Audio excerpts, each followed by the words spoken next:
A Shalom Ahchyam, Shalom, Shalom, all praises, glory, and honor to Yahweh, Ba'ashem, Yahushai, Ba'ashem, Makapadash, that honors the apostles and the elders of Great Millstone for teaching us his truth, and salutations to the sincere Ahchyam and Aquath Millicent. May the blessing of election be upon your house. My name is Brother Raquai. I'm back in here with another quick and Lord's will as always an edifying lesson. And for today's lesson, I kind of just wanted to do a little bit of exhortation, in regards to, I guess pretty much I would say, healthy self-esteem cultivated with Yahweh Bashim Yahushai. And a lot of us, don't really grow up with that healthy self-esteem, right? And when you look at the metrics of the way this world functions, it goes off of a mindset that what makes a valuable man is a ton of, I'm just going to speak mostly about money, right? And the scriptures do say, yes, money is a defense, right? But what we see in these last days is, people who kind of walk after their own lusts, like it says, I believe in Timothy, right? And one of those lusts is the things that people run after is money, right? And this is the metric that they use, like a lot of people, a lot of podcasters in these different YouTube platforms, social media platforms. The man is basically kind of reduced to an ATM. And this is just an exhortation to pretty much uplift brothers, and hopefully it is a sentiment of comfort also, that you are more than your bank account. That's pretty much the title for the lesson, right? So I want to bring in a couple precepts, and Lord's will, this is an edifying lesson, right? So the first precept,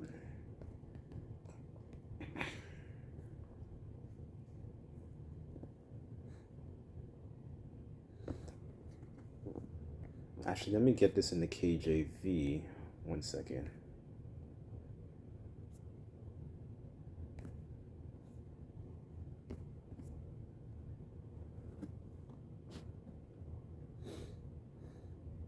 Okay, this is Sirach chapter 40, verse 26. And it says, riches and strength lift up the heart, but the fear of the Lord is above them both. There is no want in the fear of the Lord, and it needeth not to seek help. Right? So I'm reading this to show that the sentiment that of a lot of people, their hearts or their minds are lifted up because of the earthly things.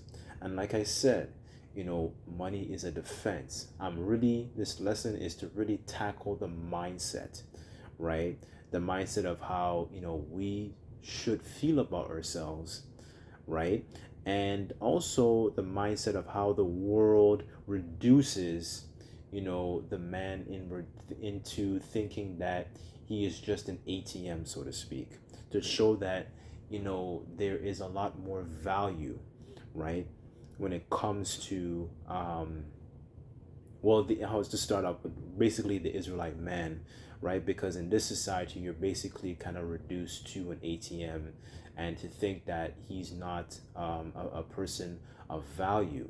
But the only reason our men, within our nation are not valuable in the sentiment because they've erred from the ways of Yahweh Bashim Yahushai, right? We're valuable because, we are a stronger people, right? Pursuing to, I think it's Genesis, the 25th chapter, right? One nation shall be stronger than the other, right? So we are a strong, capable people, but being in tuned, with Yahweh Bashim Shai is even greater strength. And that's another thing also. These other nations understand that.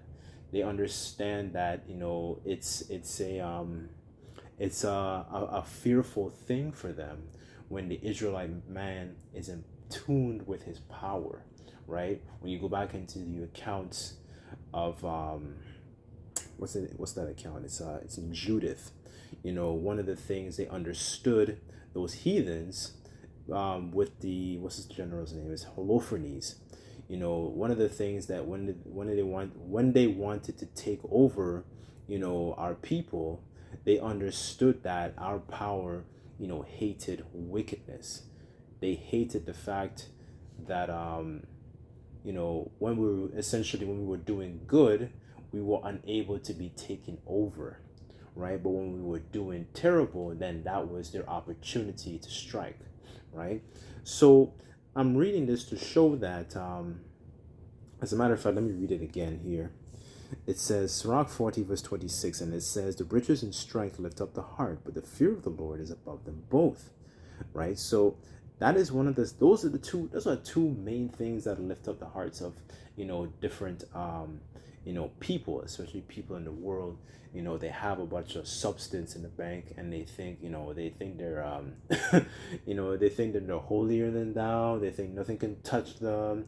They think that, no calamity can fall upon them, right?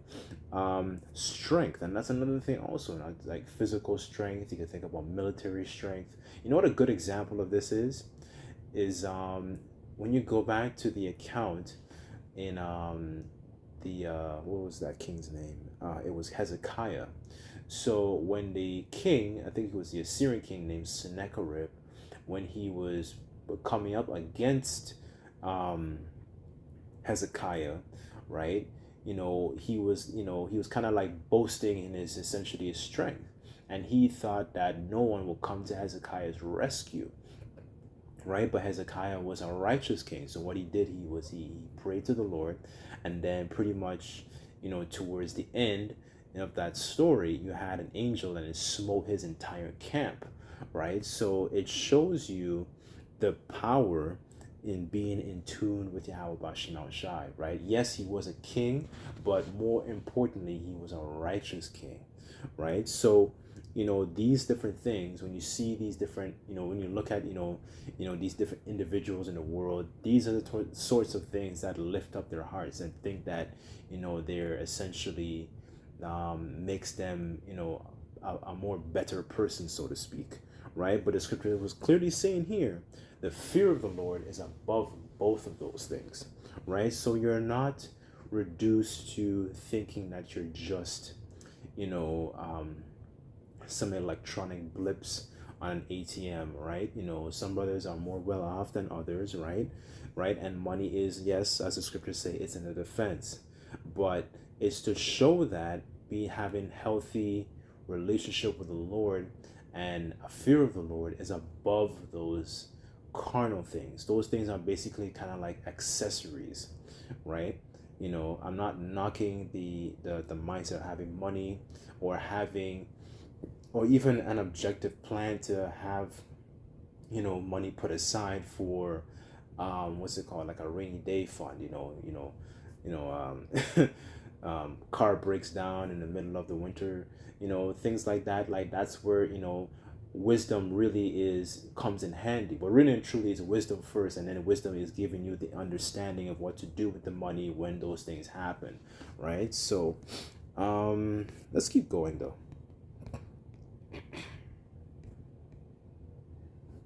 Let's go to Luke.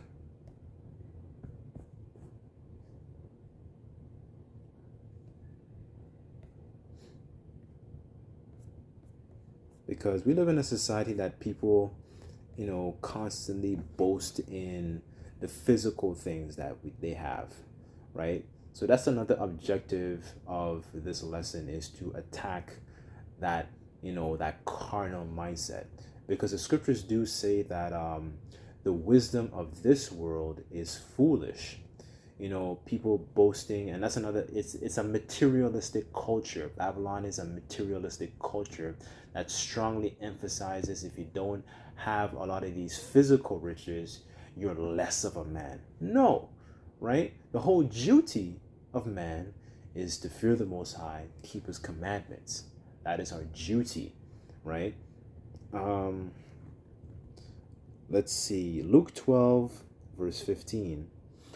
And he said unto them, Yahushua speaking, Take heed and beware of covetousness, for a man's life consisteth not in the abundance of things which he possesseth, right? So when you think about the abundance of things that men, in this society they possess, whether it's money for the sake and title of this lesson, or it can even be a bunch of women too. That's another thing a lot of men boast in, and women are also a possession, right? The scriptures say that he that gaineth a wife gaineth a possession, right? So those are possessions also, right, to a man, right? So these are the kind of carnal things that a lot of dudes boast in, and the scriptures do say the fashion of this world passeth away, right? So when they basically are kind of like the old fool, the rich fool, that he built all these elaborate storehouses,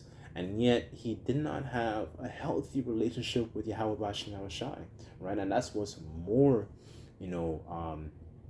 important, right? That's what's more valuable, whether you have it, when I say have it, I mean like when you don't have, you're in a low estate, or you're in a base, a bound estate, or on a based estate, basically, to roughly paraphrase. Paul said it in Philippians, right? But as a matter of fact, let me read that.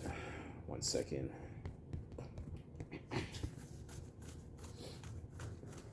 This is Luke 12:15 again, and it says, "And he said unto them, Take heed and beware of covetousness, for a man's life consisteth not in the abundance of the things which he possesseth." In the AMP it says, "And he said unto them, Watch out and guard yourself against every form of greed," right? And greed is a huge thing in this kingdom, man, because people would do absolutely anything to get it, anything to get the bag. They would make, and Jake has a huge problem with that, because they would make themselves look silly, look stupid, make themselves look like as a laughing stock in the front of their eyes of their own enemies, in order to secure a bag, a currency that doesn't actually hold any sort of intrinsic value, right? It says, "For not even when one has an overflowing abundance does his life consist of, nor it is derived from his possessions," right? So our possessions are not something that make us valuable. Those things are temporal things. Those things are earthly things, right? These things where the Lord, Thawade Hawabashino Shai, he blesses us with, I'm not knocking the importance of these things.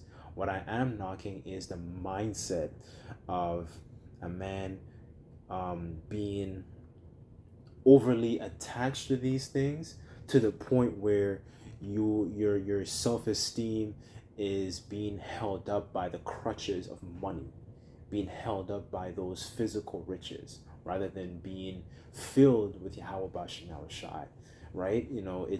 It's more of that mindset and that mentality, because that bread of understanding, helps to get you through those different moments when you don't have it, like that,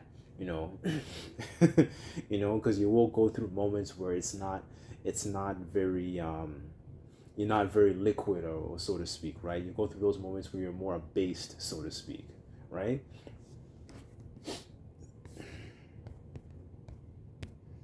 Okay, let me go to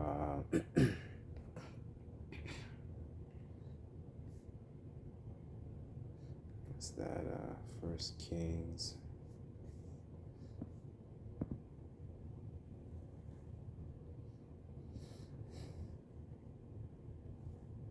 This is First Kings 3, verse 6, and it says, "And Solomon said, Thou hast shown unto thy servant David, my father, great mercy, according as he had walked before thee in truth and righteousness and uprightness of heart with thee, and thou hast kept him from this great kindness, that thou hast given him a son to sit on the throne, as it is this day. And now, O Lord, Yahweh Bashem Shai, my power, thou hast made me made thy servant king instead of David my father, but I am but a little child.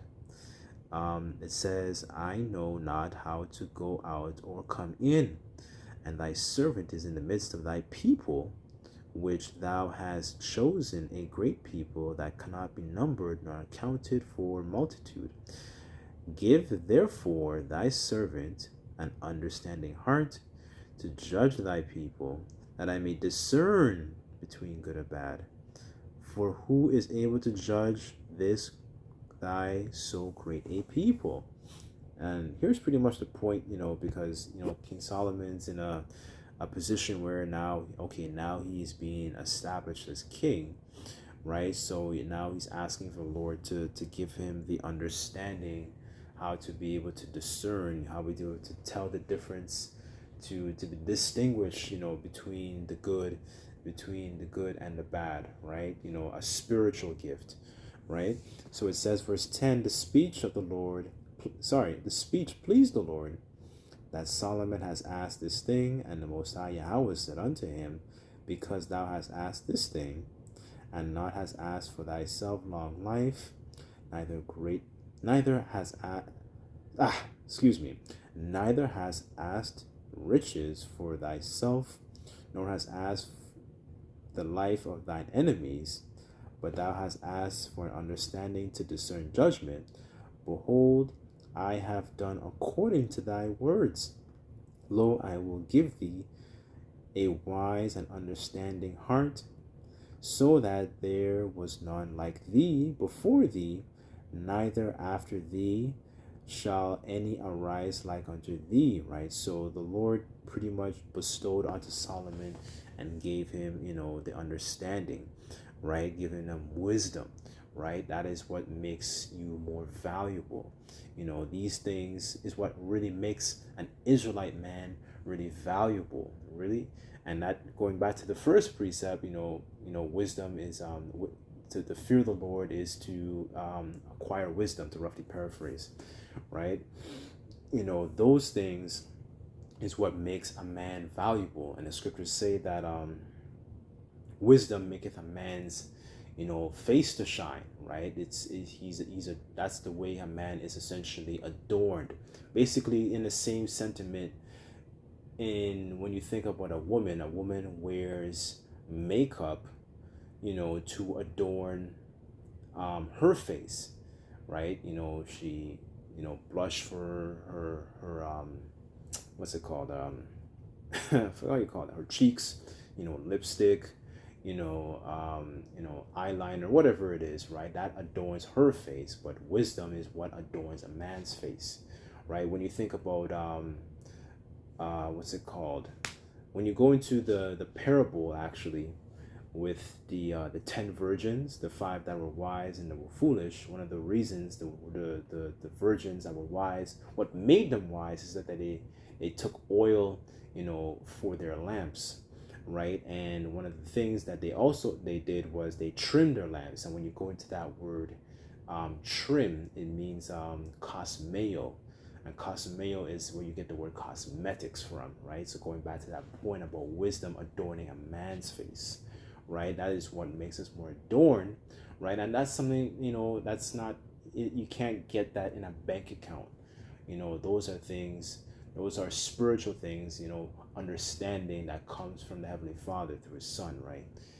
Those are not things that make you, those carnal things, a bank account doesn't make you more valuable, right? And Solomon, and then when you go into the next chapter, he was able to tell you about the creeping things, about the hyssop. He was able to tell you about the leaves and the animals and so on and so forth. He had an unction, right, to be able to tell you all about these different things, right? Because he had an understanding heart. You understand how things worked in decency and in order, right? So that is what makes us more valuable, because we're boasting pretty much in Yahweh Bashim Shai.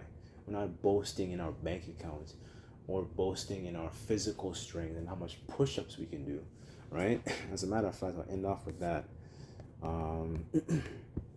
That's righteous boasting, right? So that's Jeremiah 9, verse 23, and it says, "Thus saith the Lord, let not the wise man glory in his wisdom, let not the mighty man glory in his might, let not the rich man glory in his riches, but let him that glorieth glory in this, that he understandeth and knoweth me, that I am the Lord, which exercise loving kindness and judgment and righteousness in the earth. For in these things I delight, saith the Lord." Right? So these are the things that,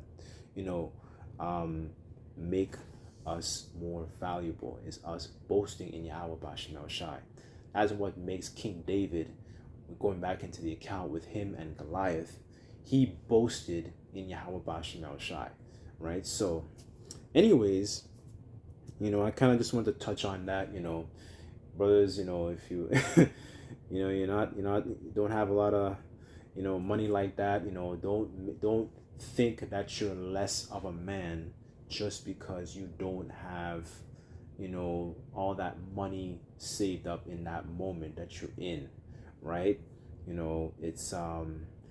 It's probably valuable lessons, right, to acquire, spiritual nuggets you can acquire, and even skills you can develop, in the midst of, this low estate, so to speak, right? It's not to your detriment, but it's to your benefit, right? It really kind of just depends on how you see it, right? So, don't think of yourself as somebody who is less of a man. We're not going based off of the metrics of this world, because the wisdom of this world is foolish if you don't have it like that, right?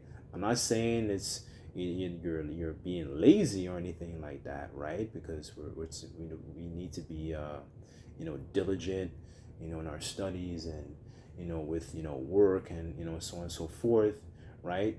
Consider the ways of the ant, right? I'm not saying be lazy. The ant is a very industrious creature, right? But the point is, don't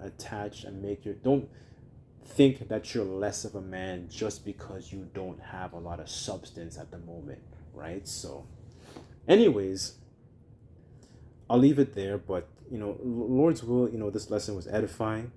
I'd just like to give all praises, glory, and honor to Yahweh Bashim Shai. Until next time, I say Shalom.